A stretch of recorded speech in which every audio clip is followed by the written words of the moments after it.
जय श्री राधे कृष्ण। आप सभी का हमारे YouTube चैनल पे बहुत बहुत स्वागत है।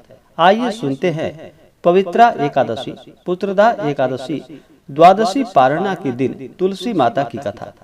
जो भी भक्त सच्ची श्रद्धा के साथ, नियम और निष्ठा के साथ एकादशी का व्रत करते हैं, इस दिन भगवान विष्णु का पूजन करते हैं, माता तुलसी का पूजन करते हैं। इससे भगवान शिव जी अति प्रसन्न होते हैं। भगवान विष्णु के पूजन में तुलसी का बड़ा ही विशेष महत्व माना गया है। भगवान विष्णु तुलसी से अति प्रसन्न हैं। भगवान विष्णु को तुलसी दल नैवेद्य का भोग लगाते वक्त चढ़ाया जाता है और वैसे भी भगवान विष्णु के ऊपर तुलसी दल अर्पित की जाती है। इससे भगवान श्री हरि विष्णु अति प्रसन्न होते हैं। भगवान विष्णु को माता लक्ष्मी के समान भी तुलसी माता अति प्रिय है। जो भी सच्ची श्रद्धा के साथ नियमित रूप से माता तुलसी का पूजन करते हैं, इनकी आरती करते हैं, इससे भगवान श्री हरि विष्णु और माता तुलसी का कृपा प्राप्त होता है। तो आइए सुनेंगे आज पवित्रा एकादशी, द्वादशी पारणा, तुलसी माता की कथा। अगर आप एकादशी व्रत, पारणा आदि के लिए ब्राह्मण दक्षिणा, अन्नदान, वस्त्रदान आदि के लिए देना चाहते हो तो आप अपने श्रद्धा और सामर्थ्य के अनुसार हमें डिस्क्रिप्शन में जाकर के वहां से गूगल पे, फोन पे या अकाउंट नंबर के माध्यम से आप अपने श्रद्धा और सामर्थ्य के अनुसार हमें ब्राह्मण दक्षिणा प्रदान कर सकते हैं। तो आइए सुनते हैं पवित्रा एकादशी, पुत्रदा एकादशी, द्वादशी पारण के दिन तुलसी माता की कथा। तो बोलिए प्रेम से तुलसी माता की जय। भगवान श्री हरि विष्णु की जय। माता लक्ष्मी की जय। एकादशी माता की जय। देवी भागवत पुराण में इसके अवतरण की दिव्य लीला कथा बताई गई। एक बार भगवान शिव ने अपने तेज को समुद्र में फेंक दिया। उससे एक महातेजस्वी बालक का जन्म हुआ। वह बालक आगे चलकर जालंधर के नाम से विख्यात हुआ। वह बड़ा ही पराक्रमी दैत्य राजा बना। उसकी राजधानी का नाम जालंधर नगरी पड़ा।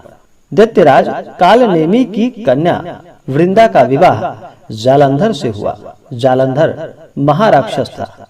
अपनी सत्ता के मद में चूर होकर उसने माता लक्ष्मी को पाने की कामना से युद्ध किया, परंतु समुद्र से ही उत्पन्न होने के कारण माता लक्ष्मी ने उसे अपने भाई के रूप में स्वीकार किया और फिर जालंधर वहां से पराजित होकर वह अब देवी पार्वती को पाने की लालसा से कैलाश पर्वत पर चल पड़ा और भगवान देवादिदेव महादेव का रूप धारण कर वह माता पार्वती के समीप पहुंच गया।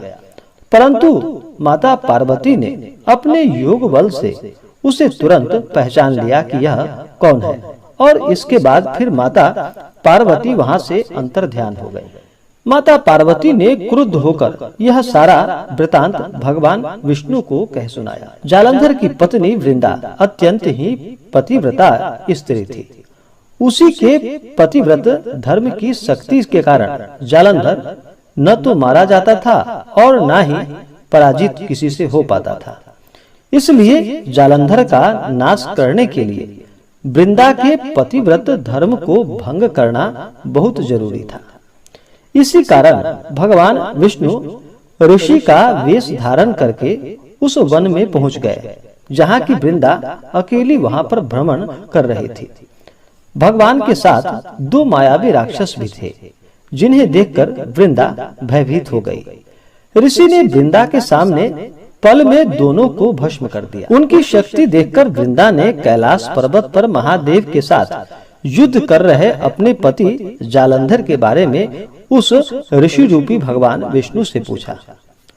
ऋषि ने अपने माया जाल से दो वानर प्रकट किए। एक वानर के हाथ में जालंधर का सिर था तथा दूसरे के हाथ में उसका धड़।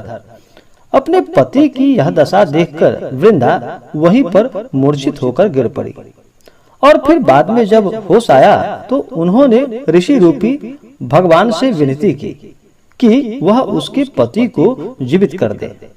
भगवान ने अपनी योग माया से पुनः जालंधर का सिर धड़ से जोड़ दिया, परंतु स्वयं भी वह उसी शरीर में प्रवेश कर गए।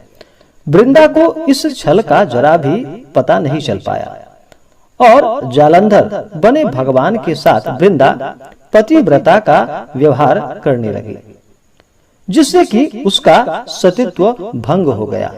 ऐसा होते ही वृंदा का पति जालंधर युद्ध में हार गया। जब इस सारी लीला का वृंदा को पता चला तो उसने क्रुद्ध होकर भगवान विष्णु को शिला होने का श्राप दे दिया तथा स्वयं वहीं पर सती हो गई।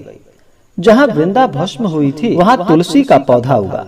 भगवान विष्णु ने वृंदा से कहा कि हे वृंदा, हे देवी, तुम अपने सतीत्व के कारण मुझे लक्ष्मी से भी अधिक प्रिय हो गई हो।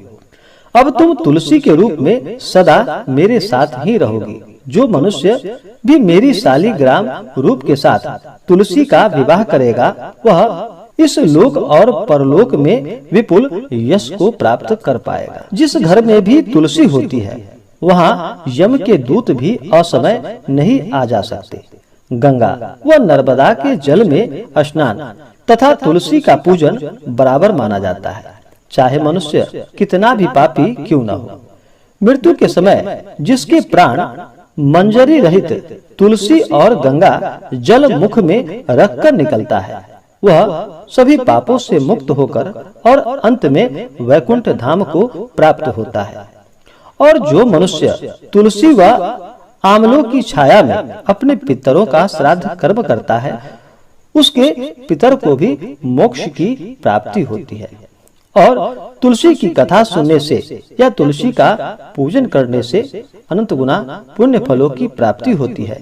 इससे भगवान विष्णु का भी कृपा प्राप्त होता है। तो बोलिए प्रेम से तुलसी माता की जय, भगवान शालिग्राम की जय, भगवान श्री हरि विष्णु की जय, माता लक्ष्मी की जय, एकादशी माता की जय। इसी प्रकार से जो भी भक्त सच्ची श्रद्धा के साथ, नियम और निष्ठा के साथ माता तुलसी का पूजन करते हैं, इससे माता अति प्रसन्न होती हैं और अपना कृपा प्रदान करती हैं। तो आशा करता हूँ कि यह जानकारी आपको अच्छा लगा हो। ऐसे ही ज्ञानवर्धक जानकारियाँ प्राप्त करने के लिए हमारे इस चैनल पे अगर आप नए हैं तो चैनल को लाल बटन दबा करके सब्सक्राइब करें, साथ में बेल आइकन घंटी को दबाएं ताकि मेरे वीडियो का नोटिफिकेशन आपको समय से मिलता रहे। वीडियो को लाइक करें, शेयर करें, सुखी रहे और स्वस्थ रहे। जय श्री राधे कृष्ण। धन्यवाद।